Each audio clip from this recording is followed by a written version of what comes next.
Hi everyone, welcome back for another video review. Today we are going to look at the DH-ADSR Envelope module from AJH Synth, part of the MiniMod series. And indeed, if I have already uploaded and if you have already seen the video review of the MiniMod system on this video channel, then we've already talked about the MiniMod contour generator, which is a 12 HP dual envelope module. These envelopes are based on the original Model D envelopes. Indeed, with these and with these, you can recreate that envelope. They have the same kind of punchiness, they have the same retriggering particular feature where when you retrigger the envelope, it goes down a little bit, but then it goes higher. So with quick retriggers, you can have the envelope to go higher and higher and higher. That behavior is present on both because they are based on the exact same circuitry. The main difference here is that while the contour generator gives you two envelopes in 12 HPs, the DH-ADSR envelope gives you a single envelope in 10 HP, but it is a more featured envelope. So you can do everything that one of these envelopes do, but it can do more. Therefore, it means you can do everything that you could do with the envelope of the Model D plus more. And some other obvious difference is that with the contour generator, for each envelope, you have attack, decay, sustain control. Here instead you have attack, decay, sustain, release, plus two new ones, pre-delay and hold. Yes, you can have a release with this if you set the decay switch down, and then decay and release will be the same timing, so one knob controls both. You can do that with this, you just set the delay and release with the same timing, but of course you can also have a totally independent decay and release. But let's focus on the DH-ADSR for now. Okay, let's focus on the DH-ADSR envelope now. It has direct manual control on attack, decay, sustain, release, pre-delay and hold. They are clearly labeled 10 milliseconds to 10 seconds. The pre-delay allows you to set a time delay before the envelope actually starts after it receives a gate signal. And the gate can come from the gate input, or you can manually trigger the envelope. Okay? So if there was a delay, and if the switch is on, see, there is a delay before it starts. There you go. With the switch off, this and the hold are now enabled. The hold is an opportunity for you to set a manual control over the time the gate stays open, so that it doesn't depend on triggering with a key on the keyboard. You can manually decide how long the gate stays open for before eventually the release starts. Down here we have three switches. They are off in the up position. They are on if you switch them down. Now, the slow allows you to slow down everything. Well, not everything, but the attack, decay, release, to 20% of their normal speed. To enable the retrigger, you also need this one down. So this enables the retrigger. And what that gives you is the possibility of triggering once and then it keeps retriggering by itself. Let's slow the release down. Okay, so off. With this on, you trigger it once and it repeats. You could use it to manually create an LFO, I guess, with certain limitations. Okay, we have three connections. The gate input, so for when you trigger it without using your finger. The envelope output. And then there is an inverted output, and through a jumper at the back, there is an option for you. The envelope can go from 0 to 8 volts. Now, the output, the inverted output, would go from 0 to minus 8 volts, right? The beginning, and then they carry on. Which the jumper at the back allows you to have the option of having a voltage shifted envelope. So if the original is 0 to 8 volts, the normal inversion would be 0 to minus 8. Instead, 0 to 8, and inversion would be 8 to 0, right? But this will be easier to see when we plug the output into the oscilloscope, so you can clearly see what I'm talking about. All right, let's move on. Okay, to see what this envelope is doing, I'm going to plug the output into the oscilloscope, and the same signal, I'm sending it to the CV input of this patch, so that we can actually control the pitch of these VCOs with the envelope. And together with the oscilloscope, we will be able to see and hear the shape of the envelope. I'm going to open the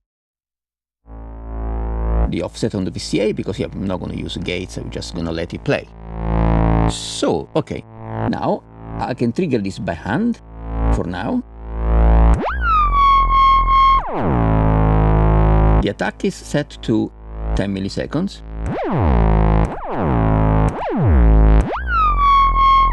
Let's set a little bit slower. More.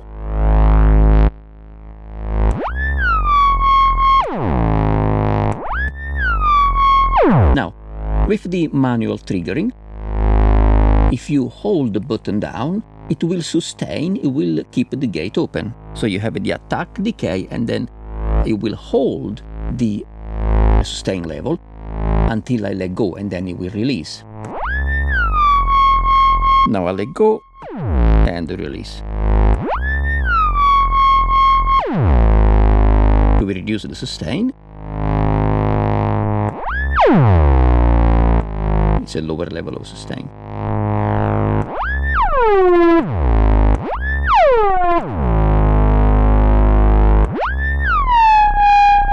Let's change the decay.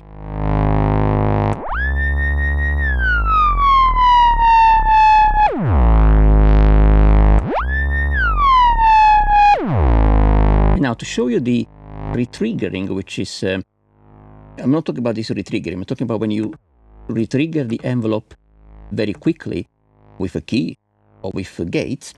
A particular behavior of the Model D circuit design was that when you retrigger while the envelope is still going, yes, it goes down a little bit, but it quickly then it jumps to a higher value of voltage. So look at the oscilloscope. I'm waiting to go on screen. You see? With every retriggering of the gate, as long as the envelope was still going, I will go to a higher and higher voltage. See? Up, up, up, up, up, up.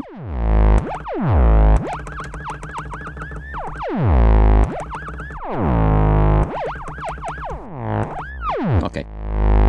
Now we can try the pre-delay and hold. So I'm engaging, and now there is 0 delay, but there is a hold. Okay, so the hold is set by this control knob. Let's reduce the hold, which is how long the gate stays open after the decay. Less. More. Independently from the button press or the keyboard key pushing. Now let's add some pre-delay. This is still without pre-delay. Too long. Okay, so slow down the attack.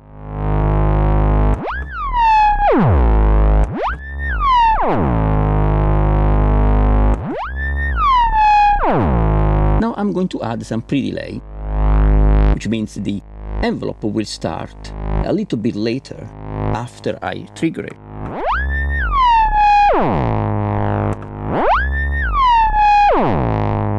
I set the attack to 10 milliseconds, so it's even easier to see that it will start later after I press it. See?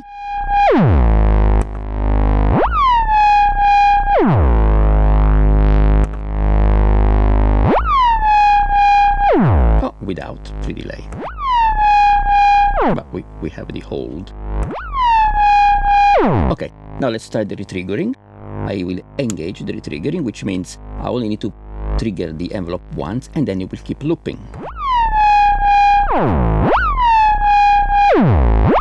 And while it loops, you can also change.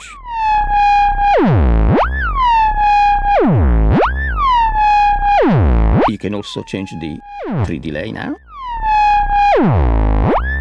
Right? And we could slow it down.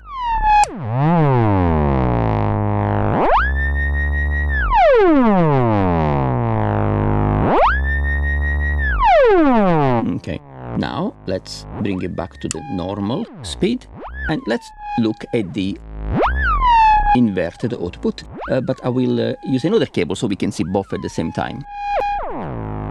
Okay, so let's look at the inverted output. And as you can see, this is the shifted inversion, because the signal is not going. Okay, the green signal, the original output, goes from 0 to, in this case, 5 or 6 volts or whatever. The inverted output normally would go from 0 to -5 or 6. It just depends on the values, and it can go to 8.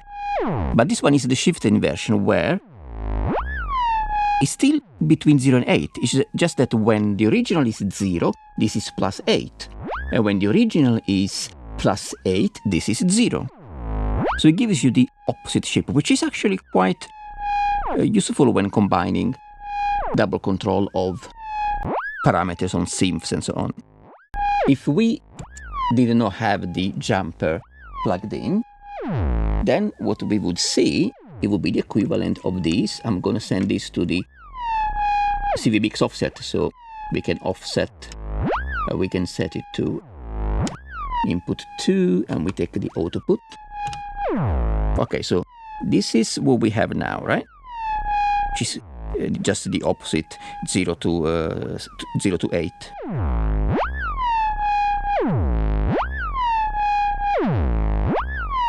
Now, if we didn't have the jumper, then we would have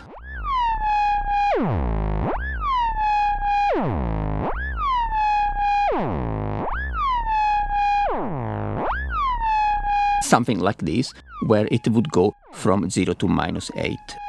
See the difference? From this to this. This is a shifted inversion, and this would be without the jumper at the back. -8 to 0, or 0 to -8 by inverted compared to the first, to the normal output. Okay, let's now see an example of making use of the pre-delay to have a double envelope on a sound. So I'm using the first one as a normal envelope. This could come, let's say, from anywhere, and I'm sending it to a CV mixer. Then I'm going to use the DH-ADSR envelope with a pre-delay so that the envelope starts some time after the gate arrives. I'm taking a gate and I'm sending the gate to the voice gate. Right, that's just the note playing. Then I'm sending a copy of the gate to the first envelope. And this is going to the frequency cutoff. So this is just, let's say you have one envelope which starts with whatever attack, decay, release or settings you want, and is modifying the cutoff frequency as the gate arrives. But what if you want a sound where the frequency changes again after the beginning sound? And then you could trigger this other envelope, which, thanks to the pre-delay, starts a little bit after the gate arrives, so that you can have this envelope playing its wave, then this one kicks in. First and second. First and the delayed second. Without the first, just the second one. So, I mean, this is just the most basic example of one advantage of having a pre-delay in an envelope, or at least have a delayed envelope in your system. Okay, so what do we think in conclusion about the DH-ADSR envelope?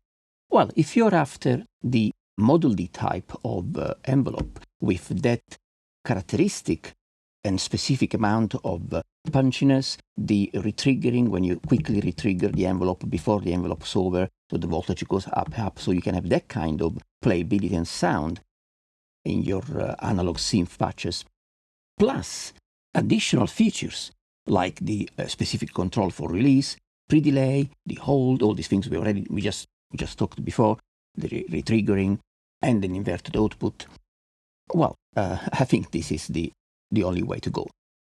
If you don't particularly care about that specific Model D type of envelope and so on, you're just after a good envelope, well, in the case, if you already have a bunch of envelopes, but they are more standard, as in, you may have a bigger module with a lot of envelopes, but maybe you don't have all this functionality. They don't offer pre-delay, a controllable hold, 2 types of inversion, the easy retriggering. A manual trigger can be handy. So then you could complement what you already have with one good analog, fully featured envelope that can definitely open up your sounds and either long evolving sounds or use this in parallel. What I mean is you could have a sequence of short notes and then you have a gate that triggers these when that sequence starts, but you don't keep retriggering it.